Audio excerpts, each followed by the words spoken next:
আসসালামু আলাইকুম ওয়া রাহমাতুল্লাহি ওয়া বারাকাতুহু।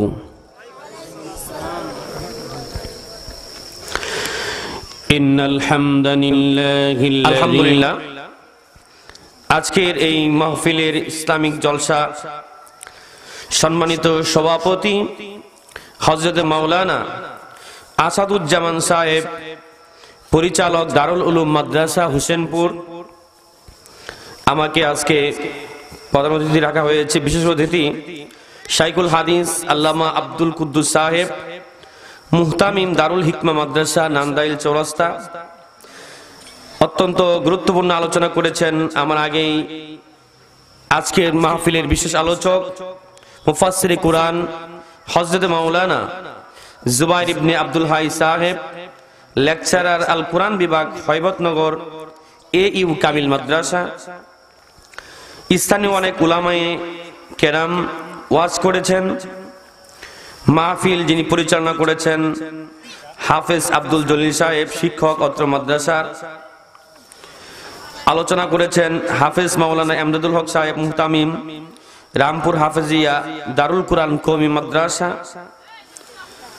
এলাকার যুব সমাজের উদ্যোগে এবং এলাকাবাসীর উদ্যোগে এই মাহফিলের আজকের আয়োজন, এত সুন্দর যুবকরা যে আয়োজন দিয়েছে, আল্লাহ পাক রব্বুল আলামিন যুবক ভাইদেরকে যেন নেক হায়াত দারাজ করেন এবং যাদের কথা বললাম সকলকেই যেন আল্লাহ তাআলা নেক হায়াত দারাজ করেন, বলে আল্লাহুম্মা আমিন। যুবকরা একটা যাত্রার প্যান্ডেলের আয়োজন করতে পারতো, কথা বলেন ঠিক না বেরি, কিন্তু তা না করে অত্যন্ত সুন্দর একটি তাফসিরুল কুরআন মাহফিল উপহার দিয়েছেন, যেটার কারণে আল্লাহ পাক রব্বুল আলামিন এই এলাকাবাসীর উপরে আল্লাহর আরশে আজিম থেকে রহমত নাজিল করতেছেন। আপনারা কি এটা বিশ্বাস করেন? এখানে রহমত নাজিল হচ্ছে। আল্লাহ তাআলা সেই রহমতের ভাগীদার যেন আমাদেরকে করে দেন। কাল কিয়ামতের মুসিবতের দিনে আমাদেরকে আজকের এই মাহফিল যেন সকলকেই নাজাতের উসিলা বানিয়ে দেন, বলে আল্লাহুম্মা আমিন। সম্মানিত হাজিরিন, আমি আপনাদের সামনে পবিত্র কুরআনুল কারীমের সূরা আল মুমিনুন থেকে তেলাওয়াত করেছি। আমা তাওফিক ইল্লা বিল্লাহ। আমি দীর্ঘ সময় আলোচনা করব না। আপনারা আশা করি যতক্ষণ আলোচনা করব আল্লাহর কোরআন থেকে হাদিস থেকে যদি আলোচনা করি, ইনশাআল্লাহ আমরা লড়ব না, তাকে ইনশাআল্লাহ কেউ উঠবো না, নড়াচড়া করব না। আমরা ইমানদার, আমরা মুমিন। ইমানদারদের জন্য আল্লাহ তাআলা কোরআনে একটা সূরা দিয়েছেন, সূরা মুমিন। বলেন তো কি সূরা? মুমিন এক বচনে একটা সূরা দিলেন, মুমিনুন বহু বচনে আরেকটা সূরা দিলেন, আবার কাফিরুন নামে একটা কাফেরদের জন্য সূরা দিলেন। কথা বলেন ঠিক না বেঠিক? আবার আল্লাহ পাক রব্বুল আলামিন ইমানদার এবং মুমিন এই দুইয়ের মাঝামাঝি আরেকটা সম্প্রদায়, আরেক ধরনের মানুষ রয়েছে। বলেন তো কি নাম? মুনাফিক। এই মুনাফিকদের জন্য মুনাফিকুন নামে একটা সূরা কোরআনে দিয়ে দিলেন। মুনাফিক আল্লাহ নবী জানায় দেন, আরবাউন মান কুননা ফিহি খাসলাতুন কানা মুনাফিকান খালিসান। যার মধ্যে চারটা স্বভাব বিদ্যমান থাকবে সে খাঁটি মুনাফিক। বলেন না নাউজুবিল্লাহ। কয়টা স্বভাব? ইদা হাদ্দাসা কাযাবা, যখন কথা বলবে মিথ্যা বলবে। ইদা উতমিনা খানা, যখন তার কাছে কোনো আমানত রাখা হবে আমানতের খেয়ানত করে। ইদা ওয়াদা আখলাফা, যখন ওয়াদা করে ভঙ্গ করে। ইদা উতমিনা খানা, যখন আমানত রাখা হয় আমানতের খেয়ানত করে। ওয়া ইদা খাসামা ফাজারা, যখন কারোর সাথে ঝগড়া লাগে অশ্লীল ভাষায় গালিগালাজ করে। এরকম লোক আছে না নাই? আল্লাহ নবী জানায় দেন, এই চারটি স্বভাব যদি একত্রে কারোর মধ্যে বিদ্যমান থাকে সে হচ্ছে খাঁটি মুনাফিক। বলেন না নাউজুবিল্লাহ।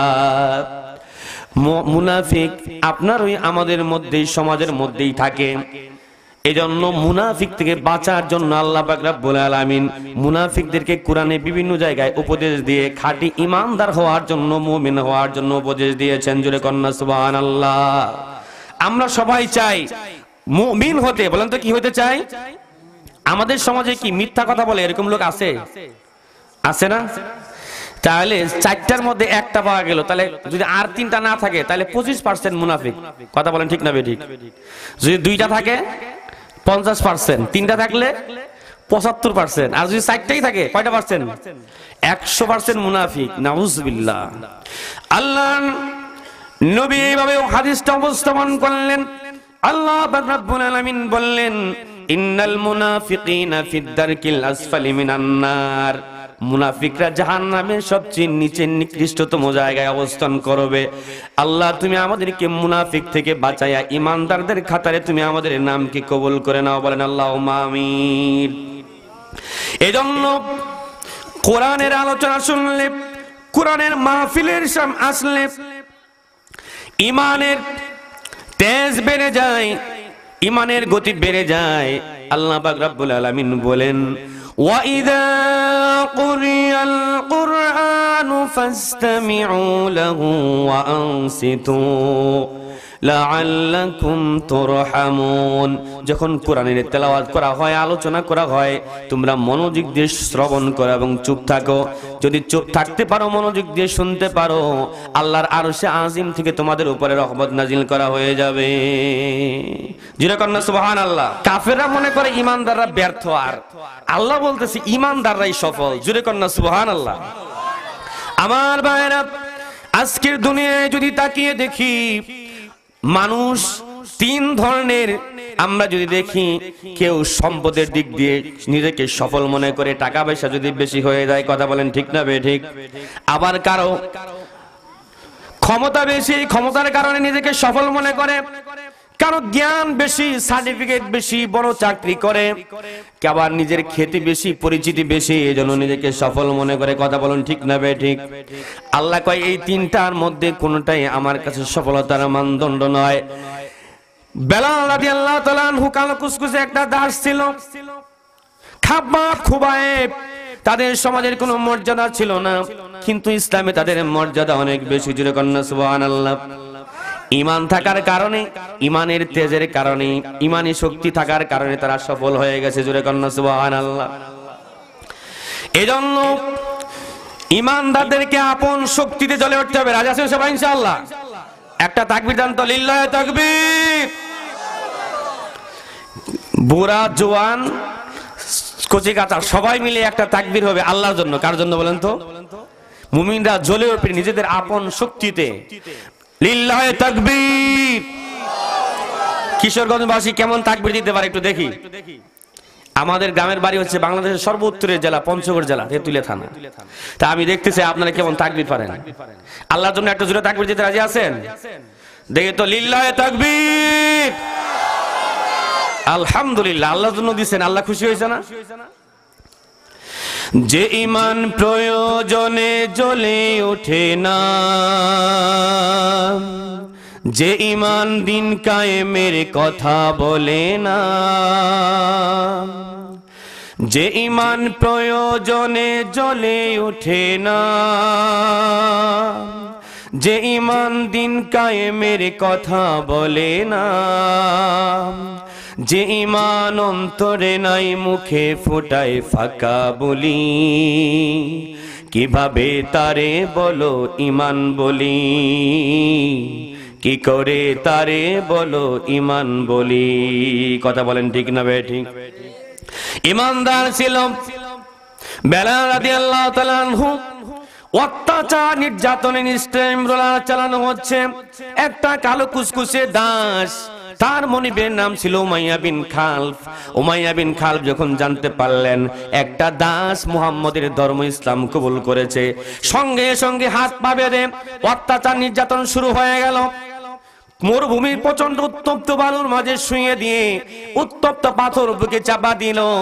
বেলাল চিৎকার চিৎকার করে হাত হাত বলে চিৎকার করে কানের কাছে গিয়ে উমাইয়া বিন খালফ বলে, ইসলাম ছাইরা দে, না হলে তোমাকে এভাবে পিপাসার্ত অবস্থায় দুনিয়া থেকে বিদায় নিতে হবে, কখনোই এক ফোঁটা পানি দেব না। বেলাল রাদিয়াল্লাহু তাআলা আনহু বলে, আমাকে দুনিয়া থেকে বিদায় করতে পারো, জীবন দিব কিন্তু ঈমান দেব না। জোরে কন্যা সুবহানাল্লাহ। কারণ ঈমান এমন দামি জিনিস, ঈমানদারদের জন্যই মৃত্যুর পরেই হচ্ছে জান্নাত। জোরে কন্না সুবহানাল্লাহ। যত জায়গায় আল্লাহ ঈমানের কথা বলেছেন, ইন্নাল্লাযীনা আমানু ওয়া আমিলুস সালিহাত লাহুম জান্নাতুন তাজরি মিন তাহতিহাল আনহার। যার যখন ঈমানদারের কথা বলেছেন, আল্লাহ জান্নাতের ওয়াদা করেছেন ঈমানদারদের জন্য। জোরে কন্না সুবহানাল্লাহ। সুতরাং ঈমান বড় দামি জিনিস, বলেন কথা বলেন ঠিক না বেটি? এজন্য বেলাল অত্যন্ত গরিব মানুষ, দাস মানুষ, এত অত্যাচার নির্যাতন করে, তারপরে ঈমান ছেড়ে দেয় না। আল্লাহ রাসূল যখন জানতে পারলেন এত অত্যাচার নির্যাতন হচ্ছে বেলালের উপরে, আল্লাহ নবী বললেন, কে আছো বেলালকে মুক্ত করে দিবে। আবু বকর সিদ্দিক রাস্তার পাশ দিয়ে হেঁটে যাচ্ছেন, যখন দেখলেন বেলালের চিৎকার, আহাদ আহাদ চিৎকার আমার কানে আসলো। আবু বকর সিদ্দিক বললেন, আমি দ্রুত চলে গেলাম বেলালের পাশে, গিয়ে দেখি অত্যাচার নির্যাতন করা হচ্ছে, হাত পা বেঁধে মরুভূমির উত্তপ্ত বালুতে শুয়ে দেওয়া হচ্ছে। পিপাসায় বেলাল অস্থির, আহাদ আহাদ বলে চিৎকার করতেছে। পাশে বেলালের মনিব উমাইয়া বিন খালফ বসে আছে, এই দৃশ্য দেখতেছে আর হাসি ঠাট্টা করতেছে। বলেন না নাউজুবিল্লাহ। আবু বকর সিদ্দিক গিয়ে বলল, উমাইয়া বিন খালফ, তুমিও একজন ধনী মানুষ। আবু বকর সিদ্দিকও ইসলামের একজন, মুসলমানদের মধ্যে একজন ধনী মানুষ ছিলেন, সেরা ধনী মানুষ ছিলেন। বললেন, বন্ধুরে, ও বন্ধু উমাইয়া বিন খালফ, বেলাল নামক কালো কুসকুসে দাসটা যদি তোমার এতই অপছন্দ হয়ে থাকে, দাসটাকে বিক্রি করে দিলেই তো পারো। আবু বকর সিদ্দিক মনে মনে কয়, আমি তো এই সুযোগটাই খুঁজতেছিলাম। জোরে কন্না সুবহানাল্লাহ, আরো জোরে কন্না সুবহানাল্লাহ। এবার আবু বকর সিদ্দিক বলে, উমাইয়া বিন খালফ, তোমার এই কালো কুসকুসে বেলাল নামক দাসটাকে কি পরিমাণ টাকা দিলে বিক্রি করবা একটু আমারে বলো।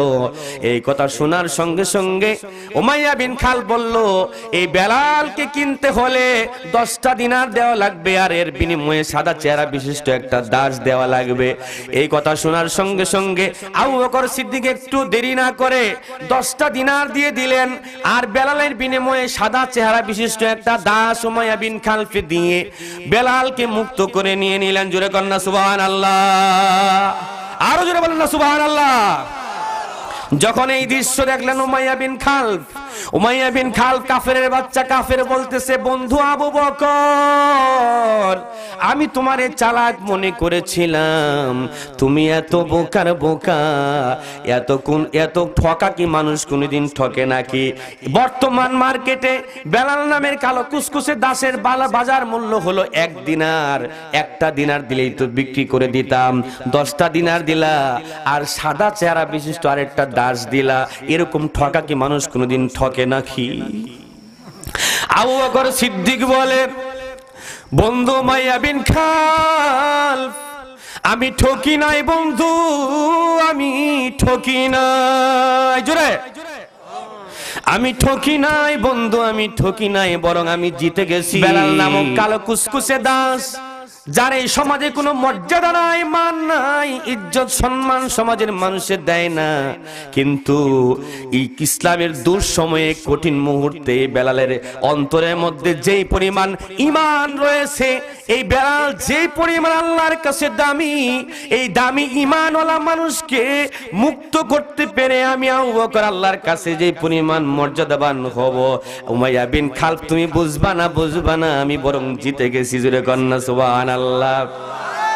ও উমাইয়া বিন খালফ, বেলাল নামক কালো কুসকুসে দাসটা মুক্ত করার জন্য আমি আবু বকর আমার স্থাবর যত সম্পত্তি রয়েছে, সমস্ত সম্পত্তির বিনিময়ে যদি বেলালকে মুক্ত করা লাগতো, আমি আবু বকর সমস্ত সম্পত্তির বিনিময়ে বেলালকে মুক্ত করে দিতাম। জোরে কন্না সুবহানাল্লাহ। ইমানদার আর এক ইমানদার, মুসলমানের সাথে ভালো সম্পর্ক থাকার দরকার আছে না নাই? আল মুসলিম ও আকুল মুসলিম, এক মুসলমান আর এক মুসলমানের ভাই। আমার ভাইয়েরা, এজন্য আল্লাহ জানাই দিলেন, ও উমাইয়া বিন খালফ, ক্ষমতার দাপটে তুমি বেলালকে অত্যাচার করেছো, নির্যাতন করেছো, কিন্তু in the day of judgement, বিচারের দিন একদিন আসবে, সেই দিন আমি আল্লাহ বলবো কাহার, পৃথিবীর সমস্ত রাজা বাদশারা কাঁপতে থাকবে, বিচারপতিরা কাঁপতে থাকবে। সেদিন বেলালের কি মর্যাদা হবে আর তোমার কি অবস্থা হবে? কথা বলেন ঠিক না ঠিক? ক্ষমতার দাপটে মানুষ অনেক অন্যায় করে কি করে না? এজন্য যারা অনেকেই ক্ষমতার দাপটে অন্ধ হয়ে যাচ্ছে, আসলে ক্ষমতার দাপটে অনেকে নিজেকে সফল মনে করে, কিন্তু ইমানের মানদণ্ডে যে সফল সেই আসল সফল। কথা বলেন ঠিক না ঠিক? আমরা সেই ধরনের ইমানদার হতে চাই। রাজি আছেন তো সবাই ইনশাআল্লাহ? আল্লাহ কবুল করে বলে আল্লাহুম্মা আমিন। মিছে ক্ষমতার দ্বন্দ্ব, মিছে গান কবিতার ছন্দ, মিছে ক্ষমতার দ্বন্দ্ব, মিছে গান কবিতার ছন্দ। কথা বলেন ঠিক না ঠিক? মিছে জীবনের রং ধনু সাত রং, মিছে থাকবে। আল্লাহ পাক রব্বুল আলামিন বলেন ওয়াস্তাঈনু বিস-সাবরি ওয়াস-সালাহ ইন্নাহা লাকাবীরাতুন ইল্লা আলাল খাশিঈন। আল্লাহ পাক রব্বুল আলামিন বলেন তোমরা ধৈর্য এবং নামাজের মাধ্যমে আল্লাহর কাছে সাহায্য প্রার্থনা করো। আল্লাহ বললেন নিশ্চয়ই নামাজটা একটু কঠিন কাজ, কিন্তু যারা আল্লাহকে ভয় করে, যারা বিনয়ী, যাদের মধ্যে খুশু রয়েছে, খুজু রয়েছে, তাদের জন্য এই নামাজটা কোনো কঠিন কাজ নয়। শীতের হাড় কাঁপানো শীতের মধ্যে অনেক মুরব্বী আছে, হাড় কাঁপানো শীতের মধ্যে ঠান্ডা পানি দিয়ে ওযু করে তাহাজ্জুদের নামাজ আদায় করে, ফজরের নামাজ পড়ে, নামাজ পড়ার পরে একটা তৃপ্তির হাসি দেয়, শান্তি অনুভব করে। কথা বলেন ঠিক না ঠিক? আবার কিছু মানুষ আছে এমন কাজ করে, কাজ করার পরে কয় সারাদিন খাটলাম, বেকার খাটলাম, কোনো লাভ নাই। ঠিক না ঠিক? খাটনিও গেল আমার, পরিশ্রম সবকিছু বৃথা, সময় আমার নষ্ট, খাটনিও বৃথা। আর নামাজিরা যারা আল্লাহকে ভয় করে, 5 ওয়াক্ত নামাজ পড়ে, ফজরের নামাজ পড়ে, তাহাজ্জুদ পড়ে, সব আদায় করে, আল্লাহর জন্য অনেক কষ্ট করে, যারা আল্লাহকে ভয় করে অনেক কষ্ট করার পরেও তৃপ্তি পায়, শান্তি পায়, প্রশান্তি পায়। আল্লাহ পাক রব্বুল আলামিন বলেন এই সমস্ত যারা নামাজি হবে, আমাকে ভয় করে যারা নামাজ আদায় করবে, এই সমস্ত নামাজিদের সাথে আমি আছি, এই সমস্ত নামাজিদেরকে আমি জান্নাতুল ফেরদাউসের ওয়ারিস বানায়া দেব। জোরে কন্না সুবহানাল্লাহ, আরো জোরে বলেন না সুবহানাল্লাহ। আমার ভাইরা, নামাজের মধ্যে অনেকে দাঁড়ায়, নামাজে দাঁড়ায় দাড়ি খিলাল করে, 2 হাত দিয়ে, এরকম লোক আছে না নাই? 2 হাত ব্যবহার করে, মনোযোগ নাই, এদিক সেদিক তাকায়। আল্লাহ রাসূল যখন এরকম একটা লোককে দেখলেন, বললেন যে লাউ এই লোকটার অন্তরে যদি লাউ খাশিআত কলবুহু, এই লোকটার অন্তরে যদি আল্লাহর ভয় থাকতো, খশিরাত জাওয়ারিহু, তাহলে এই লোকটার অঙ্গ প্রত্যঙ্গের মধ্যেও আল্লাহর ভয় থাকতো। কথা বলুন ঠিক না ঠিক? সুতরাং আপনি আমি যদি কোনো শিক্ষকের কাছে যাই, রাষ্ট্রপতির সামনে যাই, কোনো প্রেসিডেন্টের সামনে যাই, তখন একটু মাথাটা একটু নতুন ভাব হয়ে যায়। কি কথা বলছি, একটু ধ্যান খেলটা একটু ভালোভাবে হিসাব কিতাব করে বলি। কথা বলুন ঠিক না ঠিক? কিন্তু দুনিয়ার সবচেয়ে ভয়ঙ্কর মানুষটা যিনি সৃষ্টি করেছেন, ভয়ঙ্কর মাখলুক যিনি সৃষ্টি করেছেন, সবকিছু যিনি সৃষ্টি করেছেন, বিচারপতির বিচারপতি, সব রাজার রাজা ধীরাজ একমাত্র আল্লাহ, তার সামনে যখন দাঁড়াবো আপনার ধ্যান খেয়াল থাকতে হবে, ওই আল্লাহ আমাকে দেখতেছেন। কথা বলুন ঠিক না ঠিক? এই ধ্যান খেয়াল নিয়ে নামাজ পড়তে রাজি আছেন কারা কারা? 2 হাত তুলে দেখায়। লিল্লাহি তাকবীর। আল্লাহ তাআলা কবুল করুক বলে আল্লাহুম্মা আমিন। আল্লাহ পাক রব্বুল আলামিন জানাই দিলেন ওয়াকুমু লিল্লাহি কানিতিন।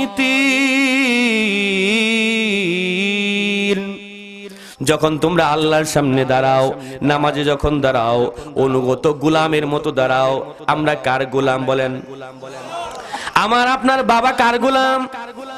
আল্লাহর গোলাম। ওই আল্লাহর সামনে যখন দাঁড়িয়েছি, মনে করব ও আল্লাহ তোমার গোলাম, তোমার বান্দা, তোমার সামনে দাঁড়িয়েছি, ও আল্লাহ তোমার ঘরে এসেছি, মেহেরবানি করে আমার উপরে তুমি দয়া করো, রহমত করো, আমার নামাজকে কবুল করে নাও। কথা বলেন ঠিক না ভাই ঠিক? আমার ভাইরা, এই অনুভূতি নিয়ে নামাজ পড়া লাগবে। তো আল্লাহ পাক রব্বুল আলামিন বললেন ওয়াল্লাযীনা হুম ফি সালাতিহিম খাশিউন। এক নাম্বার গুণ হলো নামাজে বিনয়ী হবে, দুই নাম্বার গুণ হলো ওয়াল্লাযীনা হুম আনিল লাগবি মুরিদুন, অনর্থক কথা থেকে দূরে থাকবে, বাজে কথা থেকে দূরে থাকবে। কি কথা থেকে? আল্লাহ নবী জানাই দেন যে ব্যক্তি দুইটা জিনিসের গ্যারান্টি দিবে, মুখ এবং লজ্জার স্থান, এই দুইটা জিনিসের গ্যারান্টি যে দেবে, আমি আল্লাহ নবী তাকে জান্নাতের গ্যারান্টি দিয়া দিব। জোরে কন্যা সুবহানাল্লাহ। এই মুখ দিয়ে মানুষ গীবত করে, এই মুখ দিয়ে হারাম খায়, এই মুখ দিয়ে কোরআন তেলাওয়াত করে, এই মুখ দিয়ে দাওয়াতি কাজ করে, এই মুখ দিয়ে ভালো কথা বলে, এই মুখ দিয়ে আবার খারাপ কথা বলে, এই মুখ দিয়ে এমন করে মানুষকে আঘাত দেয় যে মানুষ প্রতিশোধ স্পৃহা জাগ্রত হয়ে প্রতিশোধ নিতে চায়। কথা বলেন ঠিক না বেঠিক? সুতরাং আল্লাহর নবী বলেন হয় মুখ দিয়ে একটা ভালো কথা বলো, তাহলে চুপ থাকো। মান সমাতা নাজা, যে চুপ থাকে সে নাজাত পায়। তাহলে এই জবান দিয়ে আমরা যা কথা বলবো, কি কথা বলবো? সব ভালো ভালো কথা বলবো। আল্লাহ পাক রব্বুল আলামিন বলেন মা ইয়ালফিযু মিন কাউলিন ইল্লা লাদাইহি রাকীবুন আতীদ। জোরে কন্না সুবহানাল্লাহ। আমার বান্দা যা কথা বলে সব কথাগুলো আমার নিযুক্ত ফেরেশতা, প্রহরী ফেরেশতা লিপিবদ্ধ করে রাখে, রেকর্ড করে রাখে। সুতরাং কথা বলার ব্যাপারে আল্লাহকে ভয় করার দরকার আছে না নাই? জোরে করেন, ভয় করার দরকার আছে না নাই? আমার ভাইরা, বিস্তারিত ব্যাখ্যার সময় নাই।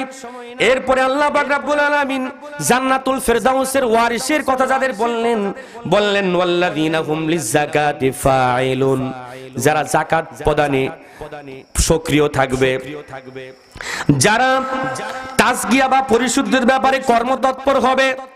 যাকাত মানে হচ্ছে পবিত্রতা। যাকাত দিলে কি পবিত্র হয়? মাল পবিত্র হয়।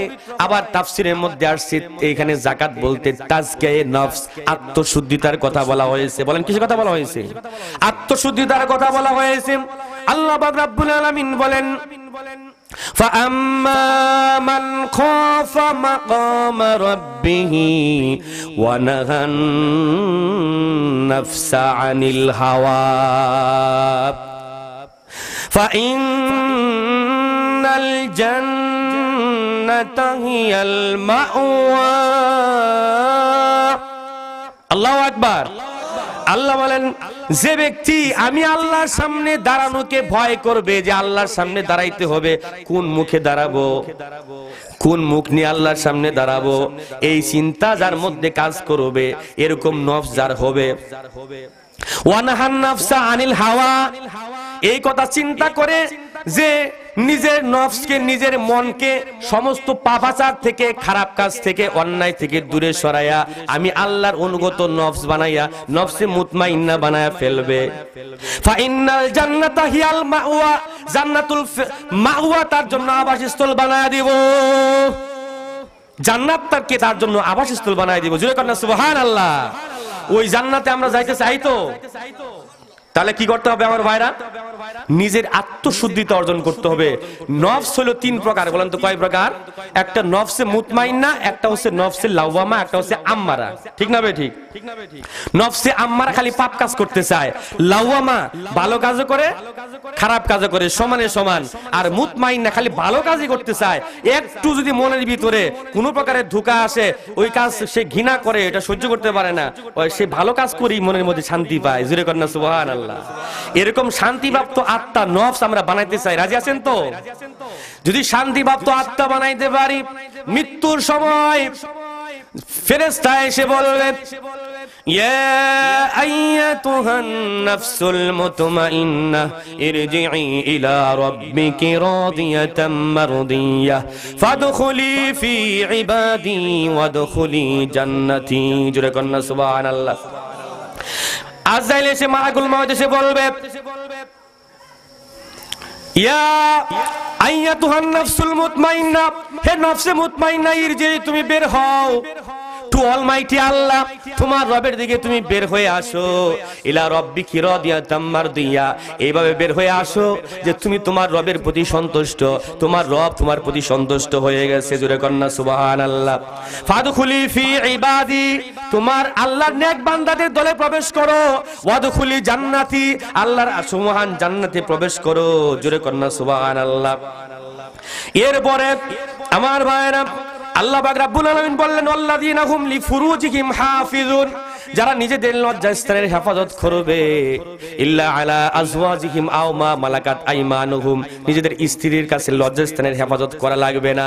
তারপরে বললেন ফামান ইবতাগা ওয়ারা যালিকা ফাউলাইকা হুমুল আদুন, যারা পরকিয়া করবে, নিজেদের স্ত্রী ছাড়া অন্যদের সাথে এই ধরনের এই স্ত্রীর মতো আচরণ অন্যদের সাথে যদি করতে চায়, তাহলে হবে সে শরীয়তের সুস্পষ্ট সীমা লঙ্ঘনকারী। কথা বলেন ঠিক না বেঠিক? পরকিয়া আজকে আমাদের সমাজে আছে না নাই?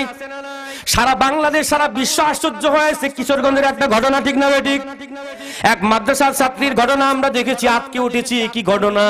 কওমি মাদ্রাসার একজন ছাত্রী, তাকে কিভাবে নির্দয়ভাবে তাকে হত্যা করা হয়েছে।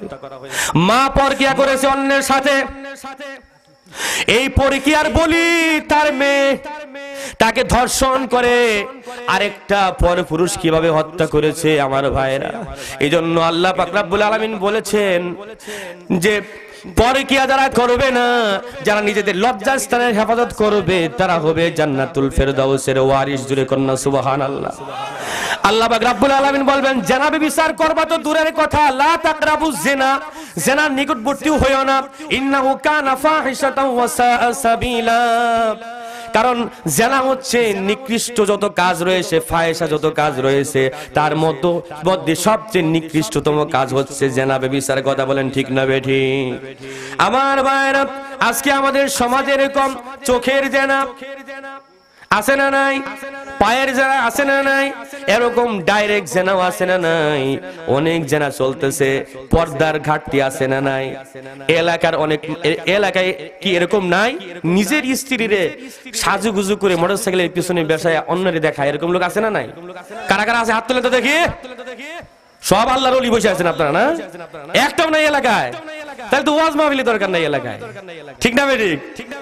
হ্যাঁ, এলাকার মনে হয় কোন বউ মারে নিয়া মোটরসাইকেলের পিছনে কোন ছেলে মাথার চুল আগলা করে অন্যরে দেখায় না, এরকম মনে হয় নাই?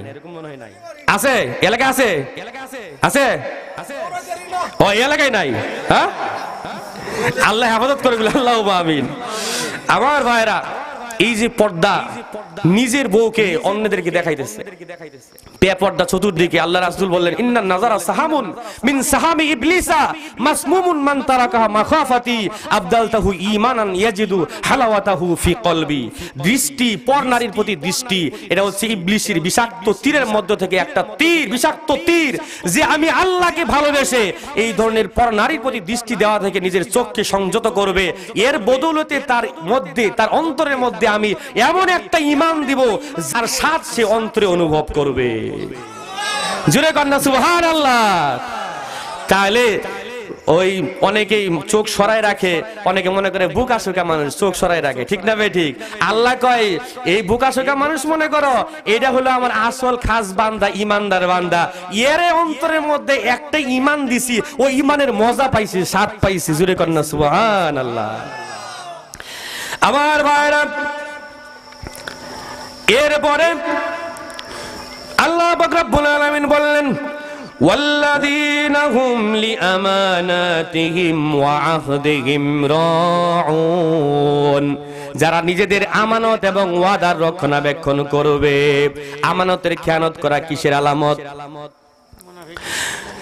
ইযা হাদ্দাসা কাযাবা, কথা বললে মিথ্যা বলে। ইযা ওয়াদা আখলাফা, ওয়াদা করলে ভঙ্গ করে। ইজা উতমিনা খানা, আমানত রাখলে খেয়ানত করে। ওয়া ইজা খাসামা ফাজারা, ঝগড়া লাগলে অশ্লীল ভাষায় গালিগালাজ করে। আল্লাহর নাম নবী কয় এই চারটা স্বভাব যার মধ্যে আছে সে হলো খাঁটি মুনাফিক। খাঁটি একেবারে নির্ভেজাল, টাটকা মুনাফিক, টাটকা। আমার ভাইরা, এজন্য এই ধরনের মুনাফিক থেকে যেন আল্লাহ আমাদেরকে বাঁচায় দেন, বলে আল্লাহুম্মা আমিন। আমরা এই ধরনের বদ স্বভাবগুলো, রূপগুলা দূর করে ফেলবো। রাজি আছি তো সবাই ইনশাআল্লাহ? আমার ভাইরা, আবু জেহেল নবীকে সারা জীবন কষ্ট দিয়েছে। মক্কার অনেক কাফির আবু জেহেলের দল করত। আবু জেহেলের দল করার পরেও আমানত কিন্তু আবু জেহেলের কাছে কিন্তু তার দলের লোকেরা আমানত রাখতো না। কারণ জানে আমানত যদি রাখি, টাকা পয়সা যদি রাখি, মারিং করবে, সিটিং করবে, ঠিক না বে ঠিক? আমানত রাখতো আপনার নবী, আমার নবী, বিশ্ব নবী মুহাম্মদুর রাসূলুল্লাহর কাছে। জোরে কন্না সুবহানাল্লাহ। নবী যখন মক্কা থেকে মদিনায় হিজরত করে চলে যায়, কাফিরদের সমস্ত ইহুদি খ্রিস্টানদের আমানতগুলো আলী রাদিয়াল্লাহু তাআলা আনহুর কাছে দিয়ে গেলেন। আলী রাদিয়াল্লাহু তাআলা আনহু বলেন, এতগুলো আমানত নবী আমার কাছে বুঝিয়ে দিয়ে গেছেন, এই আমানতগুলি আমি তাদের কাছে পৌঁছায় দিতে আমার 3 দিন সময় লেগেছে। কয় দিন? 3 দিন সময় লেগেছে। আমার ভাইরা, জান্নাতুল ফেরদাউসের ওয়ারিস হইতে গেলে আপনাকে আমাকে আমানতদার হইতে হবে। রাজি আছেন তো সবাই ইনশাআল্লাহ? আমানত একটা বড় শব্দ, ব্যাপক শব্দ। সন্তান আপনার আমার কাছে আমানত, পিতামাতা, বৃদ্ধ পিতামাতা সন্তানের কাছে আমানত। কথা বলুন ঠিক না ঠিক? এই সমাজপতির কাছে সমাজটা আমানত, রাষ্ট্রপতির কাছে রাষ্ট্র আমানত, প্রধানমন্ত্রীর কাছে দেশ আমানত। কথা বলুন ঠিক না ঠিক? চেয়ারম্যানের কাছে ইউনিয়ন আমানত। কথা বলুন ঠিক না ঠিক? আল্লাহ নবী জানায় দেন যে কাউকে মুসলমানের কোন বিষয়ে দায়িত্বশীল নিযুক্ত করা হলো, ফালাম ইয়ানসাহ লাহুম ওয়া লাম ইয়াজহাদ লাহুম লিনুসরিহি ওয়া জুহদিহি লিনাফসিহি কাব্বাহুল্লাহু আলা ওয়াজহিহি ফিন্নার। সে যদি তার অধীনস্থদের উপরে ততটুকু কল্যাণ কামনা না করে, যতটুকু কল্যাণ নিজের জন্য কামনা করে, নিজের বুঝ যদি খালি বুঝে, তাহলে এই সমস্ত দায়িত্বশীলকে কাল কিয়ামতের ময়দানে উপর করে জাহান্নামের আগুনে নিক্ষেপ করা হবে। নাউজুবিল্লাহ। আজকে এমন সন্তান আছে না নাই, যে সন্তান নিজের স্বার্থ বেশি বুঝে, বাবা মার ঠিক মতো খবর নেয় না? এরকম সন্তান আছে না নাই?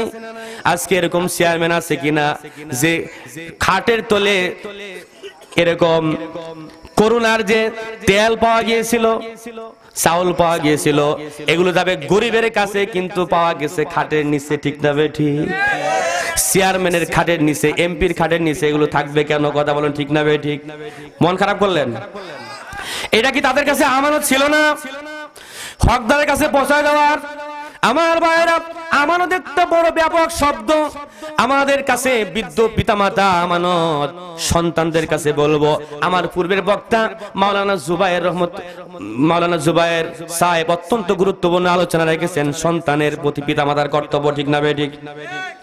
এবার আমি পিতামাতার প্রতি সন্তানের যে কিছু কর্তব্য আছে, পিতামাতা, বৃদ্ধ পিতামাতা সন্তানের কাছে একটা আমানত। এই আমানতের যদি খেয়ানত করি, জান্নাতে যাওয়া যাবে। আল্লাহ পাক রব্বুল আলামিন বলেন, ওয়া ক্বাদা রাব্বুকা আল্লা তা'বুদু ইল্লা ইয়্যাহু ওয়া বিল ওয়ালিদাইনি ইহসানা। জোরে কন্না সুবহানাল্লাহ। আল্লাহ বলেন, আমি আল্লাহ একটা রায় দিলাম। কাদি, কাজী মানে হচ্ছে বিচারক। কাজী মানে কি? এই যে হুজুর আছে, কিন্তু আজকে কাজী শব্দটাকে এমন একটা জায়গায় নিয়ে ব্যবহার করা হয়, একটা ছোট জায়গায় সম্মানী শব্দটাকে ব্যবহার করা হয়, খালি বিয়ে পড়ায় যে সে হলো কাজী। কিন্তু আগেকার যুগে, সাহাবাদের যুগে, ইসলামিক যুগে, ইসলামের স্বর্ণ যুগে, কাজী মানে হলো বিচারক, বিচারপতি। আল্লাহ বলেন রায় দেয় বিচারপতি। আল্লাহ কয়, ওয়া ক্বাদা রাব্বুকা, আমি তোমার রব একটা রায় দিল, একটা ফয়সালা দিয়েছে। ওয়া ক্বাদা রাব্বুকা, আমি আল্লাহর পক্ষ থেকে, রবের পক্ষ থেকে একটা রায় দিলাম, ফয়সালা দিলাম। আল্লাহ তা'বুদু ইল্লা ইয়্যাহু, এক আল্লাহ ছাড়া আর কারো দাসত্ব করবে না, ইবাদত করবে না, বন্দেগী করবে না। এটা আমার রায়, এটা আমার সিদ্ধান্ত। দুনিয়ার একটা জজ কোর্টে যদি রায় হয়, আপনার আমার বিচার পছন্দ না হইলে বলার সুযোগ নাই, মানি না, বিচার মানি না। আপনার বিচার পছন্দ না হলে আপনি হাইকোর্টে যান, হাইকোর্টের রায় দিল। বিচার পছন্দ না হলে সুপ্রিম কোর্টে যান, সুপ্রিম কোর্টের বিচার পছন্দ হয় না, আপনি সুপ্রিম কোর্টে আবার রিভিউ করার একটা সুযোগ থাকে। সর্বশেষ ওখান থেকে একটা রায় দেয়। এই রায় দেওয়ার পরে আর কোনো কিছু কথা বলার অধিকার থাকে না। তোমার বিচার পছন্দ হোক অথবা না হোক, বিচার মানাই লাগে। ঠিক না বেটি? আল্লাহ বলেন, আমি একটা রায় দিলাম, যেদিন এই পৃথিবীর এতগুলো দেশ শত শত দেশ, সব দেশের বিচারপতিরা, সব দেশের রাষ্ট্রপতিরা, বাদশারা কাহার নাম যখন আমি ধারণ করব কাঁপতে থাকবে। আমি আল্লাহ বললাম, আমি একটা রায় দিলাম, দুনিয়ার মানুষ সুপ্রিম কোর্টের রায়কে তোমরা ভয় করো, কিভাবে রায়কে তোমরা মেনে নাও।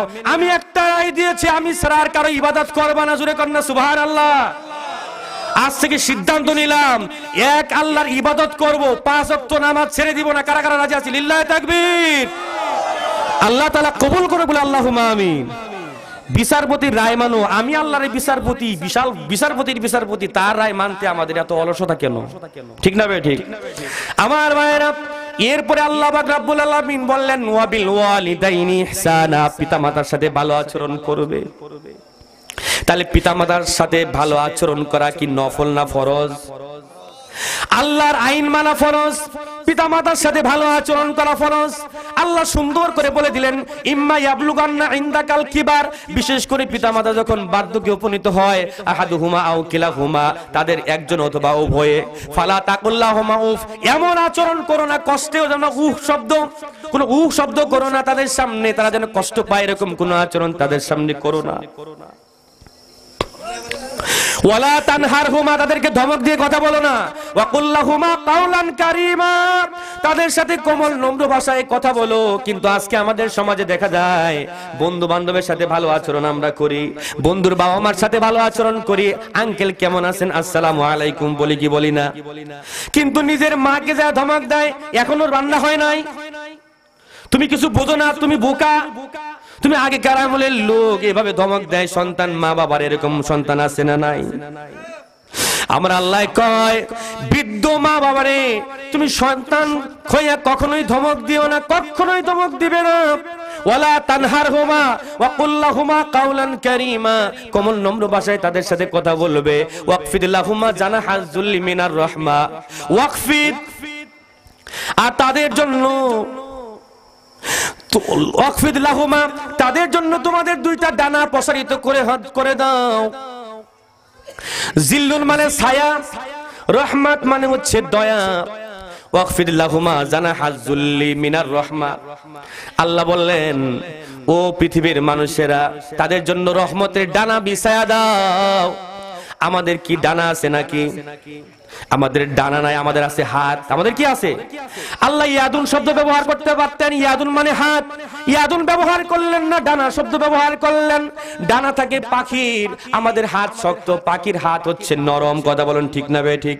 পাখি যখন এই দুইটা পাখনাকে তা ডাউন করে দেয়, ডাউন করে দেওয়ার পরে ফল করে দেয়, বাচ্চাগুলো এই পাখার ভিতরে গিয়ে আরামে একটা অনির্বচন সুখ অনুভব করে, শান্তিতে থাকে, মনে করে আমার আর কোনো চিন্তা নাই। জোরে কন্যা সুবহানাল্লাহ। আল্লাহ পাক রব্বুল আলামিন বুঝাই দিলেন ও পৃথিবীর সন্তানেরা, তোমাদের বৃদ্ধ পিতা মাতা তোমাদের কাছে আমানত।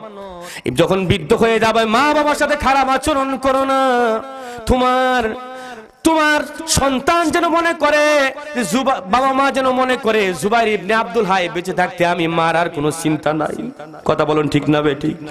আব্দুর রহমান বেঁচে থাকতে আমি মা বাবার আর কোনো চিন্তা নাই, আমি শান্তিতে আছি, প্রশান্তিতে আছি, এরকম আচরণ তাদের সাথে করা লাগবে। আল্লাহ নবী জানায় দেন হুমা জান্নাতুকা ওয়া নারুকা, মা বাবা তোমাদের জান্নাত, মা বাবা তোমাদের জাহান্নাম। কথা বলুন ঠিক না ভাই ঠিক? এজন্য মা বাবার সাথে কেউ খারাপ আচরণ করবে না। রাজি আছেন কারা কারা? দুই হাত থেকে দেখাই। লিল্লাহি তাকবীর। আল্লাহ তাআলা কবুল করুন, বলেন আল্লাহুম্মা আমিন। আমার ভাইরা, এরপরে আল্লাহ পাক রব্বুল আলামিন বলেন 6টা গুণ বলার পরে বললেন ওয়াল্লাযীনা হুম আলা সালাওয়াতিহিম ইউহাফিজুন।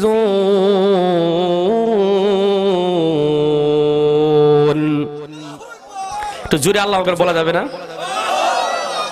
এটা আপনারা হচ্ছেন রাষ্ট্রপতির এলাকার লোক, ঠিক না?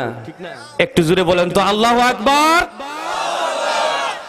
আমার ভাইরা, আল্লাহ পাক রব্বুল আলামিন বলেন নামাজ দিয়ে শুরু করলাম, বান্দারে জান্নাতুল ফেরদাউসের ওয়ারিস যদি হতে চাও নামাজে বিনয়ী হবা। সর্বশেষ যায় বললেন তোমাদের নামাজগুলার রক্ষণাবেক্ষণ করবা, হেফাজত করবা। আজকে আমাদের নামাজগুলারে আমরা ধ্বংস করে ফেলেছি। কথা বলুন ঠিক না বে ঠিক? আমার ভাইরা, আল্লাহ পাক রব্বুল আলামিন বলেন, ইন্নাস সালাতা কানাত আলাল মুমিনিনা কিতাবাম মাওকুতা। নিশ্চয়ই নামাজকে তার ওয়াক্ত অনুযায়ী, সময় অনুযায়ী ফরজ করা হয়েছে। কথা বলুন ঠিক না বে ঠিক? আমার ভাইরা, অনেকেই নতুন বাজারে আড্ডা দেয়, শাসতলে আড্ডা দেয়, বন্ধু বান্ধবে আড্ডা দিয়ে বলে, কিশোরগঞ্জ বাজারে আড্ডা দিয়ে বলে জোহরের নামাজ আসরে আগ পর্যন্ত পড়া যায়, একটু গল্পের আড্ডা ভালোই জমছে, একটু আলোচনা করে নেই। ঠিক না বে ঠিক? এরকম যুবক আছে না নাই? আবার এমন যুবক আছে যেই যুবক আযান হাইয়া আলাস সালাত, নামাজের দিকে আসো, এই কথা শোনার সঙ্গে সঙ্গে সব আড্ডা টাড্ডা সব কিছু ফেলে দিয়া দৌড়ে মসজিদের দিকে চলে যায়, আল্লাহ ডাকে সাড়া দিয়ে মসজিদে গিয়ে জামাতের সাথে নামাজ আদায় করে। এরকম যুবক আছে না নাই? আল্লাহ নবী জানায় দেন, কাল কিয়ামতের কঠিন ময়দানে, মুসিবতের সময় 7 শ্রেণীর মানুষ আল্লাহর আরশের নিচে ছায়া পাবে। তার মধ্যে এক শ্রেণীর মানুষ হচ্ছে যে তার যৌবন কালটাকে আল্লাহর ইবাদতে কাটিয়েছে। যৌবন কাল কার ইবাদতে কাটাইছে? আল্লাহর ইবাদতে কাটাইছে। যে একান্তিতে গোপনে চোখের পানি ছেড়ে আল্লাহর কথা স্মরণ করে অশ্রু বিসর্জন দিয়েছে, নামাজ পড়ে 2টা চোখের পানি ছেড়ে গোপনে আল্লাহর কাছে কান্নাকাটি করেছে, এই ব্যক্তিটা কাল কিয়ামতে আল্লাহর আরশের নিচে ছায়া পাবে। জোরে কন্না সুবহানাল্লাহ। আমার ভাইরা, সময়কে নষ্ট করব না, নামাজকে তার সময় অনুযায়ী পড়ব। রাজি আছেন তো সবাই ইনশাআল্লাহ? এরপরে আমার ভাইরা, আজকে আমাদের নামাজকে আমরা নষ্ট করে ফেলেছি। আল্লাহ পাক রব্বুল আলামিন বলেন, এমন কিছু লোক আছে, ওয়া ইযা কামু ইলাস সালাতি কামু কুসালা। এমন কিছু নামাজি আছে, নামাজে মসজিদে নামাজ পড়তে যায়, কিন্তু নামাজে দাঁড়ায় অলস ভাবে নামাজে দাঁড়ায়। কথা বলেন ঠিক না বে ঠিক? দুনিয়ার কোনো কাজে অলসতা নাই, নামাজে অলসতা। এরকম লোক আছে না নাই? আল্লাহ নবী জানাই দেন, وَأَنَّ الْمَسَاجِدَ لِلَّهِ فَلَا تَدْعُوا مَعَ اللَّهِ أَحَدًا। সূরা জিনের 18 নম্বর আয়াতে আল্লাহ পাক রব্বুল আলামিন বললেন, মসজিদগুলো হলো আল্লাহর ঘর, সুতরাং তোমরা আল্লাহর ঘরের সাথে আল্লাহর আন্না মাসাজিদা লিল্লাহ, মসজিদ হচ্ছে আল্লাহর ঘর। আল্লাহর মসজিদ কার? মসজিদটা কার? মসজিদ একটা ঘর না? এটা কার? ওয়া আন্নাল মাসাজিদা লিল্লাহ, মসজিদ হচ্ছে আল্লাহর। ফালা তাদউ মাআল্লাহি আহাদা, সুতরাং তোমরা আল্লাহকে ছাড়া অন্য কাউকে ডেকো না। এর মানে আল্লাহকে ছাড়া অন্য কাউকে শরীক করো না। চাইতে হইলে আল্লাহর কাছেই চাইবা। কার কাছে চাইবা? আল্লাহ নবী জানাই দেন, যদি কেউ কোনো কিছু চায়, ফাসআলিল্লাহ, সেজন্য আল্লাহর কাছে চায়। ওয়াইজাস্তানতা ফাস্তাইন বিল্লাহ, আর যদি কেউ কারো কাছে সাহায্য চাওয়ার দরকার হয়, সে যেন আল্লাহর কাছে সাহায্য চায়। জোরে কন্না সুবহানাল্লাহ। ও আমার বন্ধু, যশোরের একটা ঘটনা সময় টিভি একটা নিউজ করেছে কয়েকদিন আগে। একজন দম্পতি বিয়ে করেছে, 8 বছর, একটাও সন্তান নাই। 8 বছর ধরে হতাশায় ভুগতেছে, সন্তান হয় না, আল্লাহরে ডাকাডাকি করে। এই 8 বছর করে গত কয়েকদিন আগে হঠাৎ করে সন্তান জন্মগ্রহণ করেছে। একসাথে 4টা সন্তান জন্মগ্রহণ করেছে। জোরে কন্না সুবহানাল্লাহ। 2টা ছেলে 2টা মেয়ে একসাথে জন্মগ্রহণ করেছে। সন্তানও জীবিত, মাও জীবিত, সন্তানও সুস্থ, মাও সুস্থ। আল্লাহর কাছে চাইলে আল্লাহ দিতে পারে কি পারে না? এজন্য আমরা ধৈর্য হারা হব না। আল্লাহর কাছে ধৈর্যের সাথে, সবরের সাথে এবং নামাজের সাথে চাইতে হবে। কথা বলেন ঠিক না বে ঠিক? অনেকে আছে আল্লাহর কাছে চায় কিন্তু নামাজ পড়ে না। ঠিক না বে ঠিক? আল্লাহ কয়, বান্দা, আমার কাছে সাহায্য চাওয়ার একটা সিস্টেম আছে।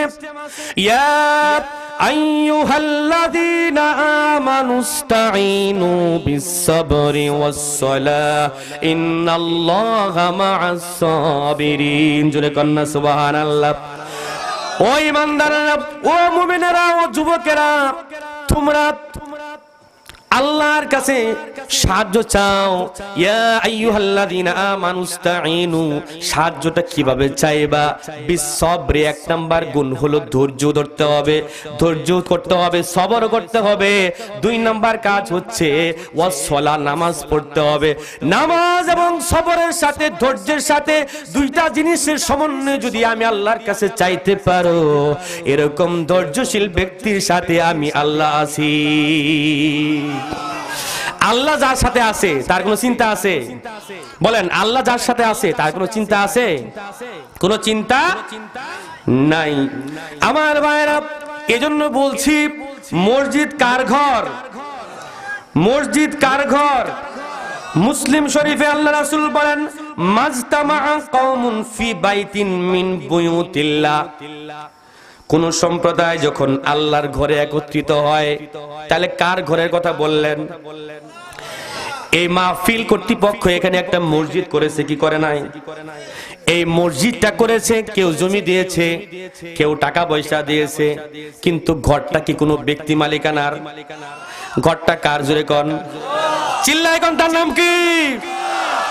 তিনি কার রব?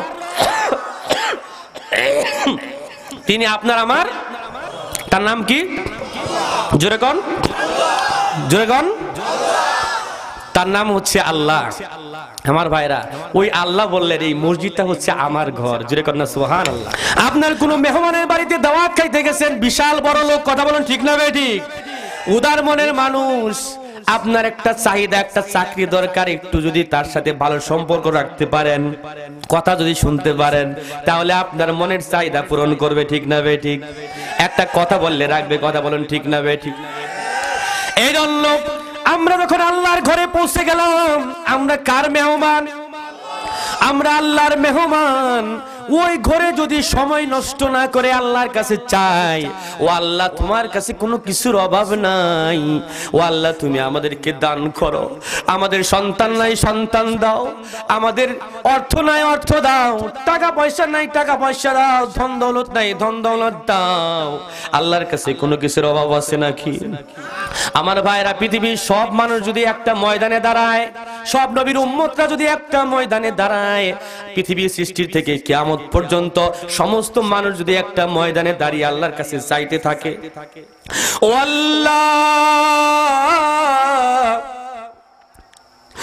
আমাদের যার যাই সমস্যা আছে তুমি পূরণ করো, আল্লাহর কি ধন ভান্ডারের 1 ইঞ্চি পরিমাণও কমবে নাকি? আমার আপনার রব এমন রব যে হচ্ছে ধনী। ওয়া আনতুমুল ফুকারা, আল্লাহ বললেন তোমরা হলে ফকির, আমি আল্লাহ ধনী। আমি আল্লাহর কোনো কিছুর অভাব নাই। আমি আল্লাহ যেই দুনিয়াতে আমার ইমানদার বান্দাদেরকে যেই জান্নাতটা দেব, কিয়ামতের দিন প্রথম হিসাব হবে নামাজের। সবল যদি হইতে পারো, এমন একটা জান্নাত দিব, যাকে ছোট্ট জান্নাত দিব, এই দুনিয়ার 10 দুনিয়ার সমান একটা জান্নাত দিয়া দিব, বিশাল জান্নাত দিব। আজকের এই দুনিয়াতে আমরা, এই দুনিয়াতে গাজীপুরে, ঢাকা গুলশানে কেউ 10 তলা একটা ফ্ল্যাট করতে চায় স্বপ্ন, এই হুসেনপুরে জায়গা নিয়ে কেউ একটা ফ্ল্যাট করতে চায় 20 তলা, ঠিক না ঠিক? 10 তলা 5 তলা। কিশোরগঞ্জে কেউ একটা ফ্ল্যাট করতে চায়, 10টা দোকান করতে চায়, তার একটা স্বপ্ন, ড্রিম। এই জন্য সারাদিন অক্লান্ত পরিশ্রম করে, রাত দিন খাটাখাটনি করে, অনেকে নামাজ কাজা করে ফেলে, আল্লাহকে ভুলে যায়, আল্লাহর জিকির ভুলে যায়, কুরআন চর্চা ছেড়ে দেয়, ইলম অর্জন করা ছেড়ে দিয়া, রাত দিন সবকিছু ফালায় দিয়া এই একটা ফ্ল্যাট তৈরি করার জন্য, সন্তানের ভবিষ্যৎ তৈরি করার জন্য, কিছু টাকা পয়সা ব্যাংক ব্যালেন্স তৈরি করার জন্য মাথার ঘাম পায়ে ফেলে রক্তকে পানি করে দিয়ে এত কষ্ট করে চেষ্টা করে, ঠিক না ভাই ঠিক?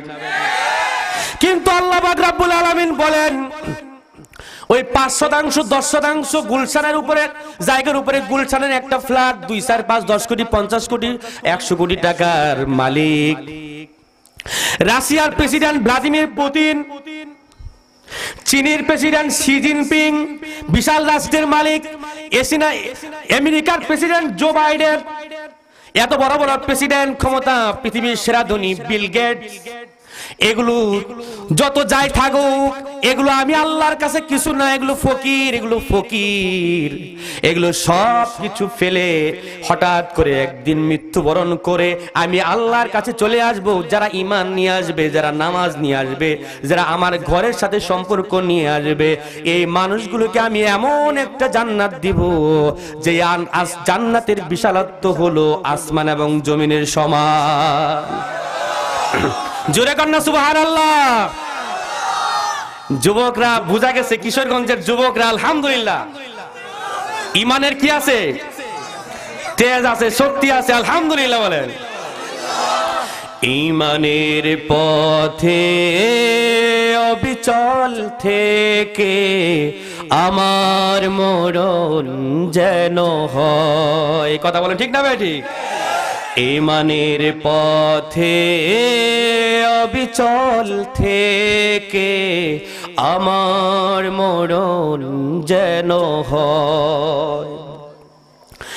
তোমারই কাছে মিনতি আমার, তোমারই কাছে মিনতি আমার, মহামহিম দয়াময়। ঈমানের পথে অবিচল থেকে আমার মরণ যেন হয়। বলেন আল্লাহু আকবার, বলেন আল্লাহুম্মা আমিন। ঈমান ছাড়া আল্লাহর কাছে গেলে কোনো দাম নাই, কোনো লাভ নাই। আল্লাহ বলেন ওয়াসারিউ ইলা মাগফিরাতিম মির রাব্বিকুম ওয়া জান্নাতিন আরদুহা কাআরদিস সামাওয়াতি ওয়াল আরদ। জোরে কন্না সুবহানাল্লাহ। আল্লাহ পাক রব্বুল আলামিন বলেন তোমরা দ্রুত সৎ কাজের প্রতিযোগিতার মাধ্যমে তোমার রবের ক্ষমার দিকে অগ্রসর হও। কিভাবে রবের কাছে ক্ষমা পাওয়া যাবে, কিভাবে মাফ পাওয়া যাবে? কারণ আল্লাহ মাফ করার জন্য প্রস্তুত, আল্লাহ ক্ষমা করার জন্য প্রস্তুত, কিন্তু আমরা তওবা করতে চাই না। এরকম লোক আছে না নাই? এই তওবা করার জন্য, মাফ পাওয়ার জন্য সর্বোত্তম মাধ্যম হলো কি? নামাজ। জোরে কন্যা ঠিক না ঠিক? আমার ভাইয়ের আল্লাহ পাক রব্বুল আলামিন বলেন ক্ষমার দিকে দ্রুত গতিতে অগ্রসর হও। ওয়া জান্নাতিন আরদুহা কাআরদুস সামাওয়াতি ওয়াল আরদ, এবং এমন এক জান্নাতের দিকে অগ্রসর হও যে জান্নাতের বিশালত্ব আসমান এবং জমিনের সমান। জোরে কন্যা সুবহানাল্লাহ। দুনিয়ায় তোমার গুলশানের একটা ফ্ল্যাট, তোমার 10 বিঘা জমি, 5 বিঘা জমি গাজীপুরের শহরে, ঢাকার শহরে কিশোরগঞ্জ প্রপারে তোমার 2 বিঘা জমি। তুমি নিজের অনেক কিছু মনে করো, এই সব কিছু ছেড়ে চলে যাবে। ও আমার বন্ধু, যদি ঈমান থাকে, নামাজ থাকে, আমল থাকে, তাহলে আল্লাহ তোমার জন্য এমন একটা জান্নাত তৈরি করবেন যে জান্নাতের একটা ইট হচ্ছে রূপার, একটা ইট হচ্ছে স্বর্ণের। জোরে কন্যা সুবহানাল্লাহ। এই দুনিয়ার যেই ফ্ল্যাট তৈরি করে স্বর্ণ দিয়ে, কে স্বর্ণের ইট দিয়ে কেউ তৈরি করতে পারে নাকি? পারে না। আল্লাহ কয় স্বর্ণের ইট দিয়ে তৈরি করব, রূপার ইট দিয়ে তৈরি করব, মণিমুক্তা হীরা কাঞ্চন জহরত সমস্ত মূল্যবান পদার্থ দিয়া তৈরি কইরা এমন সুন্দর একটা জান্নাত উপহার দিব। নুজুলাম মিন গফুরির রহিম। আল্লাহ পাক রব্বুল আলামিন বলেন তোমার দয়াময়, তোমার ক্ষমাশীল রবের পক্ষ থেকে তোমাদের জন্য মেহমানদারির ব্যবস্থা থাকবে। এমন মেহমানদারির ব্যবস্থা দুনিয়ায় যদি কেউ দাওয়াত দেয়।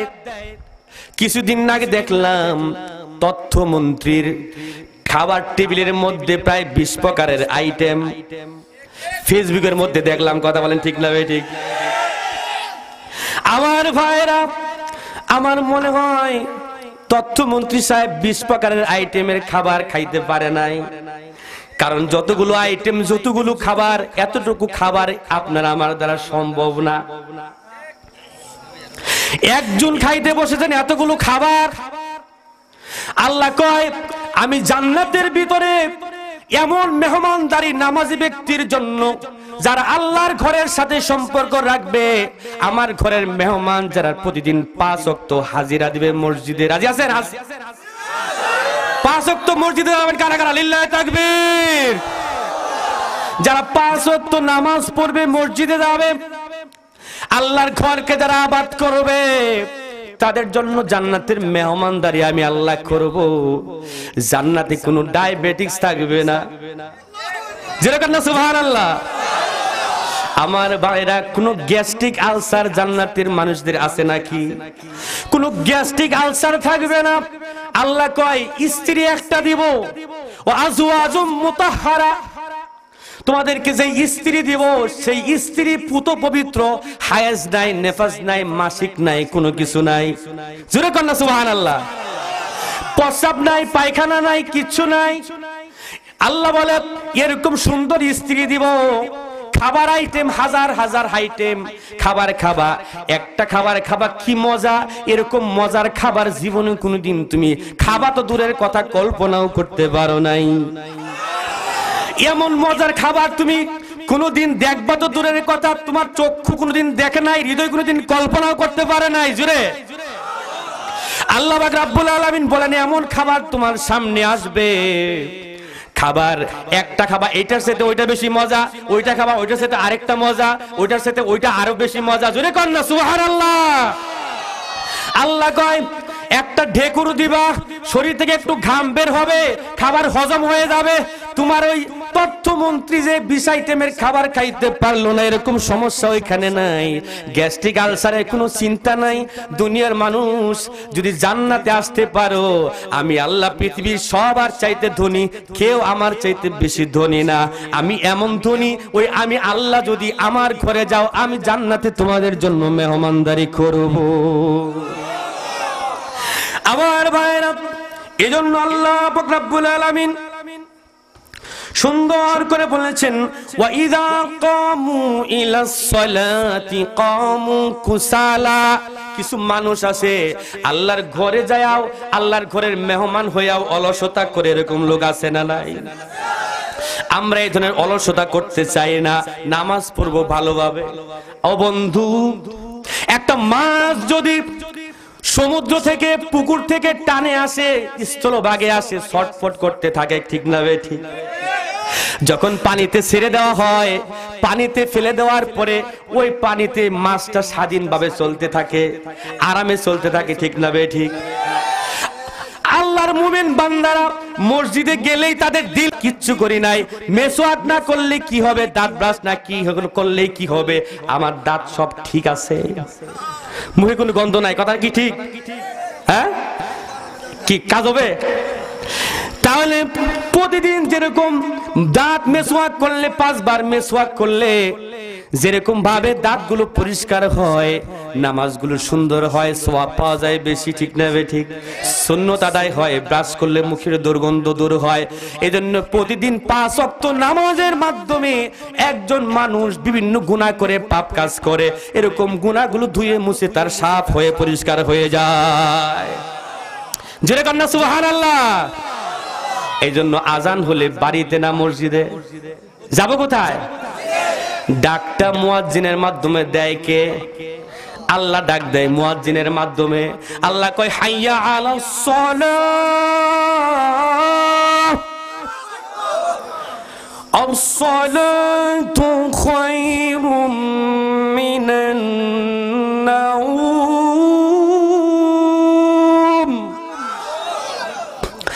ঘুম থেকে নামাজ উত্তম, ঘুম থেকে নামাজ উত্তম, এরকম করে মুয়াজ্জিন ডাক দেয়। অনেক যুবক ভাই মুরব্বিয়ান তারা ল্যাপটা কাঁথাটা ফেলে দিয়া, ঠান্ডা পানি দিয়া মসজিদে এসে জামাতের সাথে নামাজ পড়ে তৃপ্তি পায়, কথা বলুন ঠিক না ঠিক? আবার অনেকেই বিছানা, নরম বিছানা ছাড়তে পারে না, এরকম লোক আছে না নাই? শুক্রবারে মসজিদটা ভর্তি হয়ে যায়, কিন্তু ফজরের নামাজে এক কাতারের বেশি মুসল্লি পাওয়া যায় না, ঠিক না বেঠিক? যেদিন বাংলাদেশের জুম্মার নামাজে যে ধরনের মুসল্লি হয়, ওই ধরনের মুসল্লি, মসজিদ ভর্তি মুসল্লি যদি ফজরের নামাজে পাওয়া যায়, ওই দিন বাংলাদেশে ইসলাম কায়েম হতে আর দেরি লাগবে না, কথা বলুন ঠিক না বেঠিক? আমার ভাইরা, জুম্মার নামাজে যে সমস্ত মুসল্লিরা উপস্থিত যতগুলো থাকে, সবাই আমরা ফজর এশা সহ সব নামাজে উপস্থিত থাকতে চাই। কারা কারা রাজি? লিল্লাহি তাকবীর। আল্লাহ তাআলা কবুল করুক বলে আল্লাহুম্মা আমিন।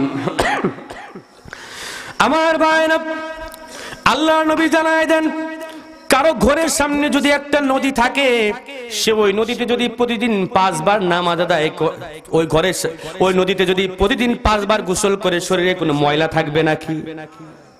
সাহাবারা বললেন, একবার গোসল করলেই তো পরিষ্কার, ময়লা থাকবে না। আল্লাহ রাসূল বললেন, 5 ওয়াক্ত নামাজের উদাহরণ হলো এটা। যদি কেউ প্রতিদিন 5 ওয়াক্ত নামাজ, যদি 5 বার ওযু করে যদি 5 ওয়াক্ত নামাজ পড়ে, এই ওযু করার কারণে, নামাজ করার কারণে তার গুনাহগুলো ধুয়ে মুছে সাফ হয়ে যায়। জোরে কন্যা সুবহানাল্লাহ। আমার ভাইরা, সগীরা গুনাহগুলো পড়ে যায়, কবিরা গুনার জন্য তওবা করা লাগে। কথা বলুন ঠিক না বে ঠিক? ওযু করার সময় আল্লাহ রাসূল বলেন, আত-তুহুরু শাতরুল ঈমান, পবিত্রতা হচ্ছে অর্ধেক ঈমান। জোরে কন্যা সুবহানাল্লাহ। পবিত্রতা অর্ধেক ঈমান। আমার ভাইরা, এজন্য ওযু করার সময় যদি কবিরা গুনাহ হয়ে যায়, তওবা করার দরকার আছে না নাই? এই চোখ দিয়ে অপরাধ হয়ে যায়, জবান দিয়ে অপরাধ হয়ে যায়, গীবত করে ফেলছি। জোহরের নামাজে ওযু করতে বসেছি, মনে মনে ওযু করার সময় তওবা করলাম, ও আল্লাহ, মানে জবান দিয়ে অন্যায় হয়ে গেছে, আমি গীবত করে ফেলেছি, মিথ্যা কথা বলে ফেলেছি, চোখ দিয়ে পরনারীরে দেখে ফেলেছি, পা দিয়ে একটা খারাপ জায়গায় গিয়েছি। মাথা মাসে করার সময় চিন্তা করব, আল্লাহ,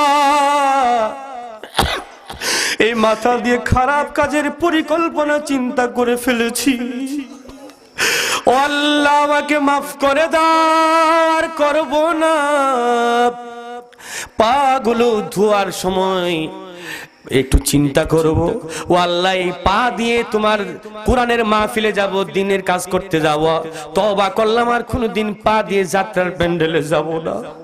এরকম চিন্তা করে করে যদি কেউ 5 ওয়াক্ত নামাজ পড়তে পারে, আল্লাহ পাক রব্বুল আলামিন বলেন, ইন্নাস সালাতা তানহা আনিল ফাহশাই ওয়াল মুনকার, এই নামাজটাকে অশ্লীল এবং খারাপ কাজ থেকে, পাপ কাজ থেকে দূরে সরাইয়া পরিষ্কার খাঁটি ঈমানদার তাকে বানায়া দিবে।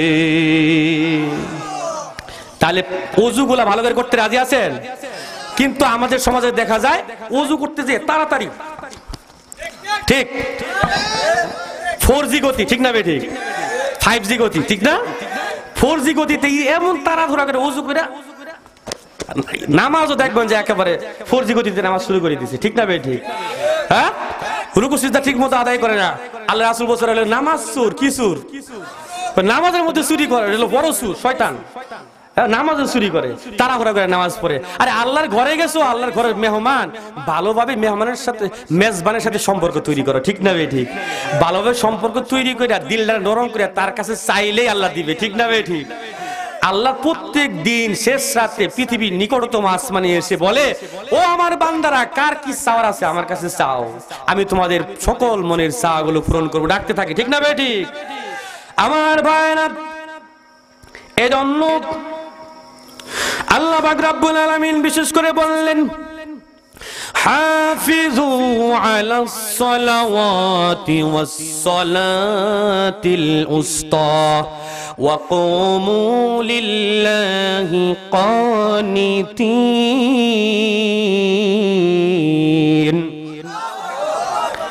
জোরে আল্লাহকে বলেন না ভাই। এই সাইডে যুবক ভাইদের ঈমানের তেজ মনে একটু পাওয়ার বাইরে গেছে।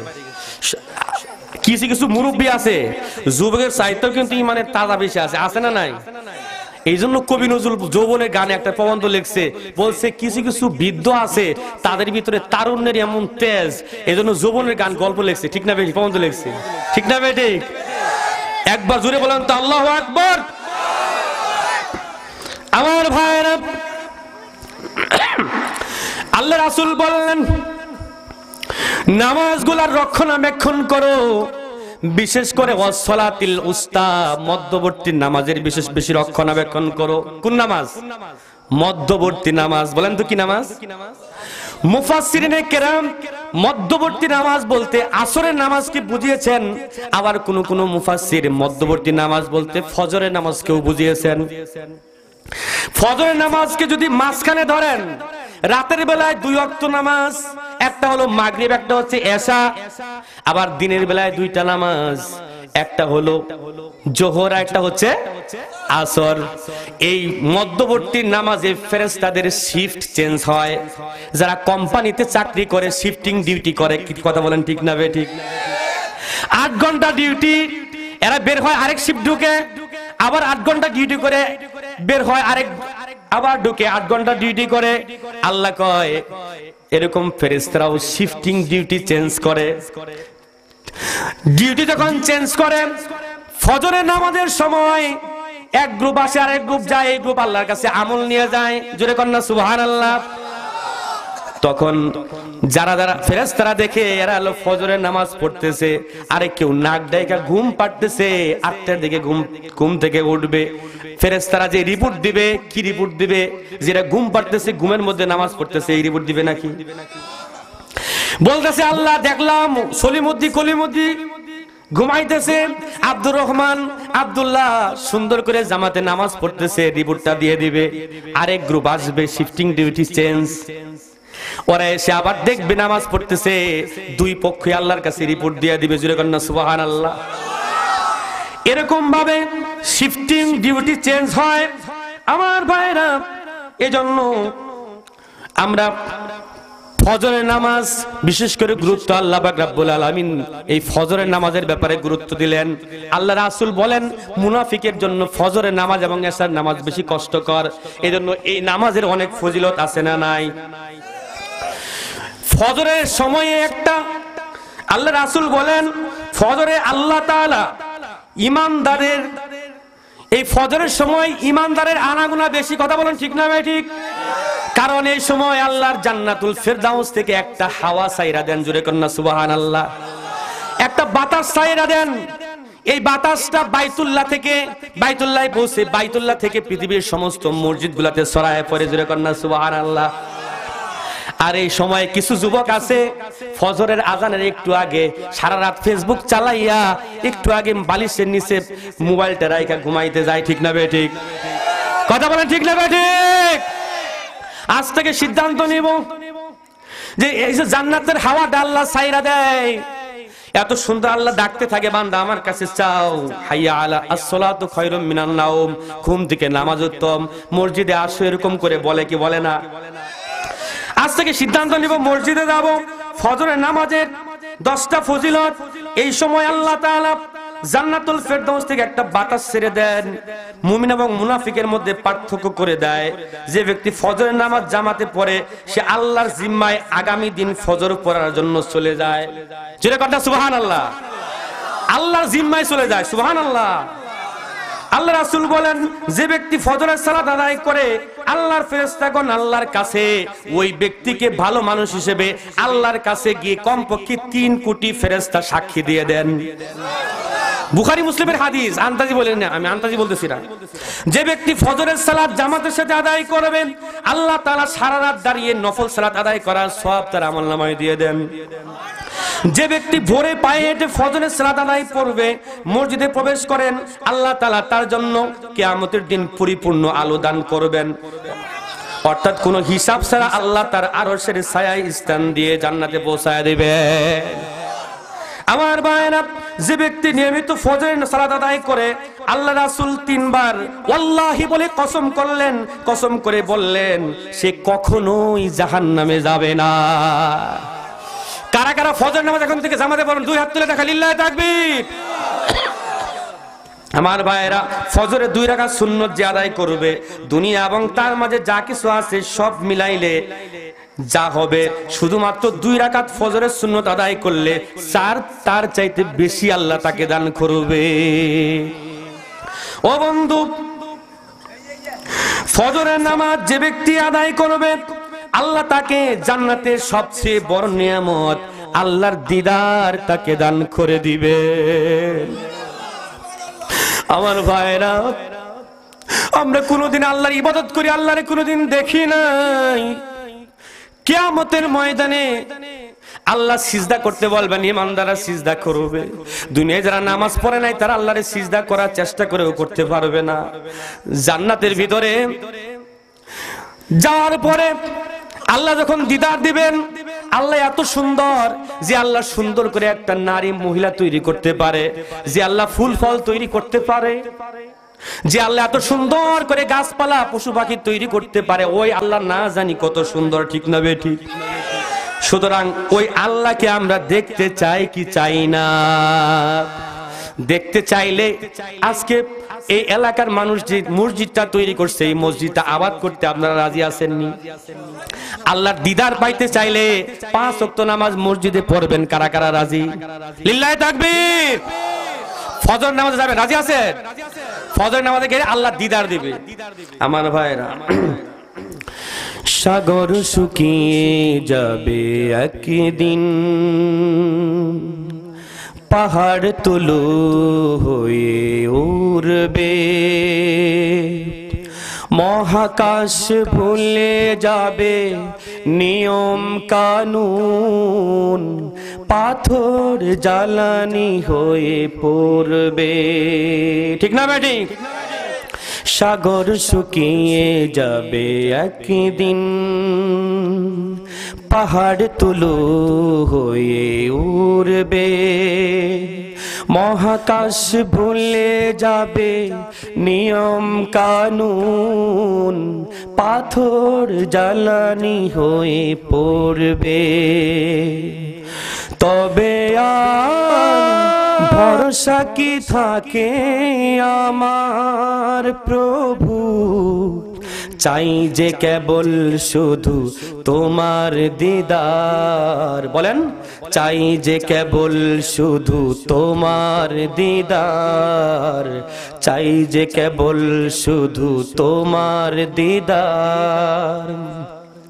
সাগর শুকিয়ে যাবে একদিন, পাহাড় তুলো হয়ে উড়বে, মহাকাশ ভুলে যাবে নিয়ম কানুন, পাথর জ্বালানি হয়ে পড়বে। আল্লাহু আকবার। আমার ভাইরা, আল্লাহ পাক রব্বুল আলামিন বলেছেন, ইজা সামাউন ফাতারাত, কিয়ামতের দিন আকাশকে ফাটিয়ে দেওয়া হবে, ওয়াইদাল কাওয়াকিবুন তাসারাত, নক্ষত্রগুলো ঝরে পড়বে, ওয়াইদাল বিহার ফুজ্জিরাত, সমুদ্রকে উত্তাল করে তোলা হবে, ওয়াতাকুনুল জিবালু কালিহিনিল মানফুস, পাহাড়গুলো ধ্বনিত পশমের মতো উঠতে থাকবে। এমন একটা বিপদের মুহূর্ত, আপনার সন্তান নাই, আপনার স্বজন নাই, মা নাই, বাবা নাই, কেউ আত্মীয় স্বজন কাছে নাই, ওই মুহূর্তে আপনার আমার একমাত্র আপন কে? জুড়ে কন। ওই মুহূর্তে একমাত্র আপনার আমার আপন হচ্ছে আল্লাহ। জুড়ে কন। মহব্বতের সাথে একটা ডাক দেন, আল্লাহ। আরো জোরে মহব্বতের সাথে একটা ডাক দেন, আল্লাহ।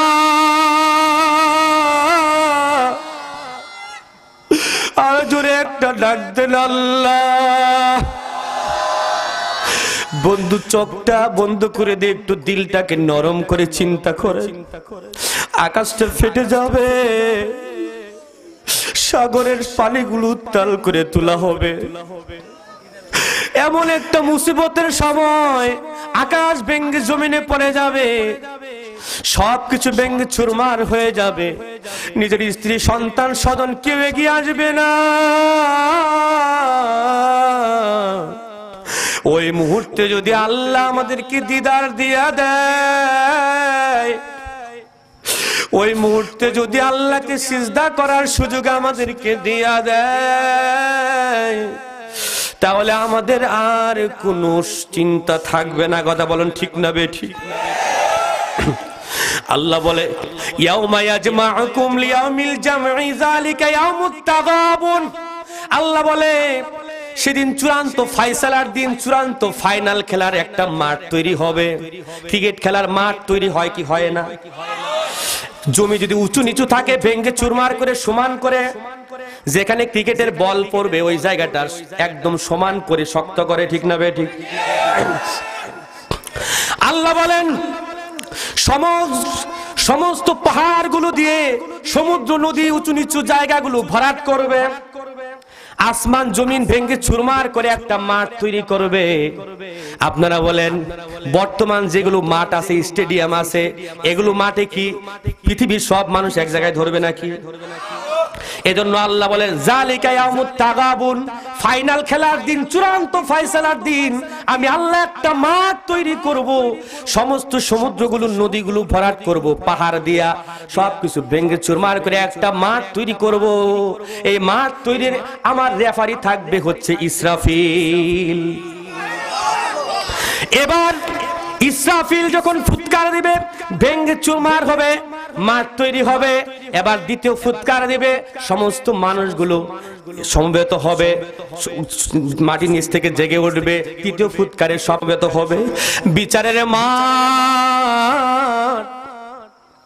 আল্লাহর নবী কয় আধ হাত উপরে সূর্য, জমিনটা হবে তামার জমিন। এমন মুহূর্তে আল্লাহর আরশের ছায়া ছাড়া আর কোনো ছায়া নাই। আল্লাহর নবী জানায় দেন আল্লাহর ঘরের যারা মেহমান, আল্লাহর ঘরের সাথে যাদের সম্পর্ক, হৃদয় দিল মোহব্বত, যাদের হৃদয় মন যেন ঝুলন্ত, যাদের আল্লাহর ঘর মসজিদের সাথে রয়েছে, এরকম বিপদের মুহূর্তে তারা আল্লাহর আরশের আজিমের নিচে ছায়া পাবে। আমার ভাইরা, আল্লাহর নবী জানায় দেন এরকম বিচারের মুহূর্তে কাল কিয়ামতের ময়দানে এত অন্ধকার আর অন্ধকার হবে কিয়ামতের ময়দান। হাল আতাকা হাদিসুল গাশিয়া, অল্প সময় কথা বলবো, দয়া করে যাবেন না, মুনাজাতটা শুনে তারপরে এক মুনাজাত করে যাবেন। কতক্ষণ চলবে? কতক্ষণ চলবে? আর আপনারা থাকেন সারা রাত, আমি একটু পরে যাইতেছি। রাজি আছেন আপনারা সারা রাত?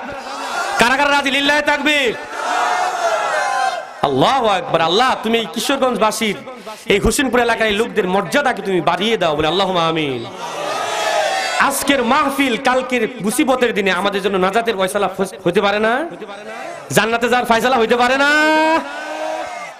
আমার ভাইরা, আল্লাহ বলছে হাল আতাকা হাদিসুল গাশিয়া, ও নবী আপনার কাছে ঘোর অন্ধকার আচ্ছন্নকারী কিয়ামতের সংবাদ কি এসেছে? কিয়ামতটা হবে আচ্ছন্ন ঘোর অন্ধকার। এরকম কঠিন অন্ধকারের মধ্যে কি পথ চলা যায়? পথ চলা যায় না।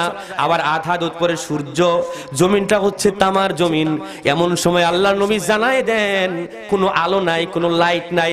আস-সালাতু নূরুন, এমন বিপদের সময় নামাজ হয়ে যাবে তাদের জন্য নূর। নামাজ হবে নূর, জুড়ে কন্যা সুবহানাল্লাহ। এরপরে বললেন ওয়াস সাদাকাতু বুরহানুন, দান হয়ে যাবে দলিল।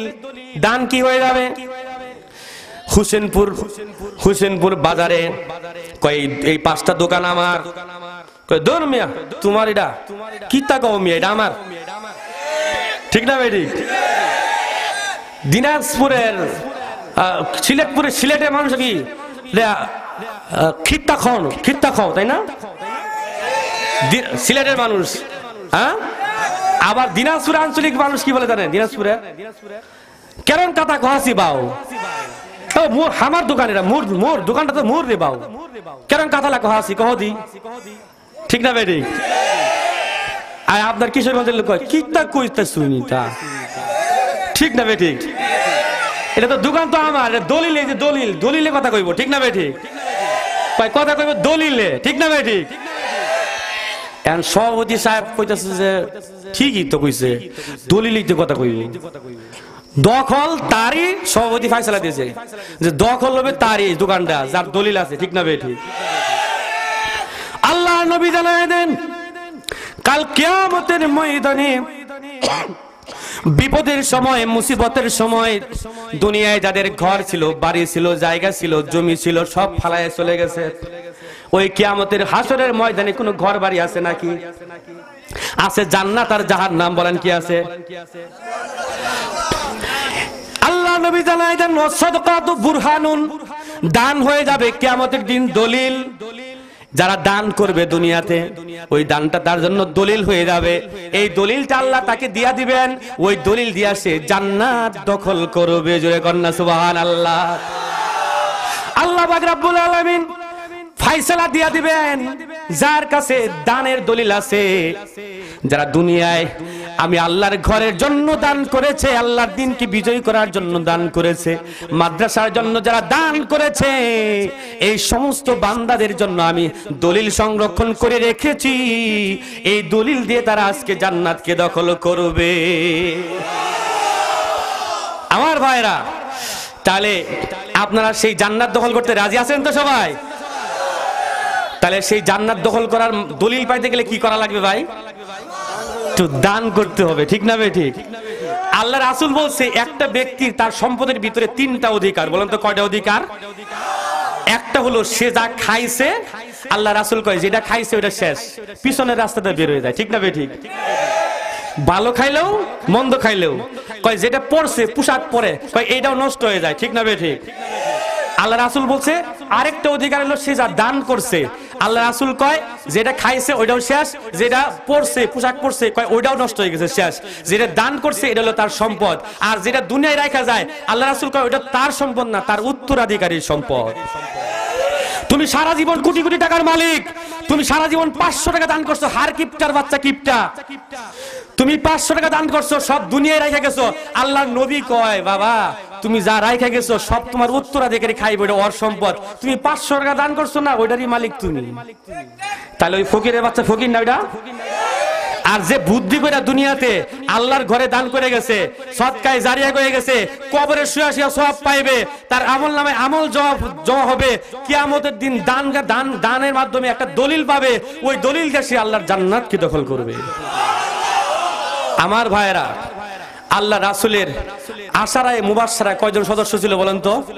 10 জন। এই 10 জন সাহাবী তারা দুনিয়ায় থাকতে জান্নাতের সুসংবাদ পাইছে।